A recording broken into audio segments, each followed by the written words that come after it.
Поводот заради кој дојдовме денес. Официјално започнува со работа новиот дневен центар за деца и млади со интелектуална попреченост на возраст од 14 до 26 години при Заводот за рехабилитација на деца и млади Скопје. Процесот на деинституционализација не значи само извлекување на корисниците во мали групни домови. Процесот на деинституционализација истовремено значи внесување, односно приближување на социјалните услуги во заедницата.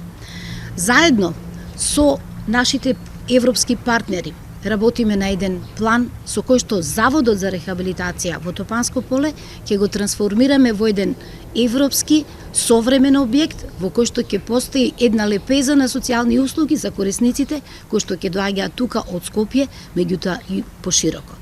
Реконструирањето и опремувањето на новиот дневен центар со капацитет од 24 корисници тежи нешто повеќе од 5,5 милиони денари. Шах Паска потенцираше дека и пописот ќе даде реална слика за потребата од нови градинки, пензионерски домови, но и дневни центри. Пописот на бездомните лица е целосно завршен. Попишани се сите кои што се сместени во објектите за кои што Министерството за труд и социјална политика создаде услови заедно со Државниот завод за статистика.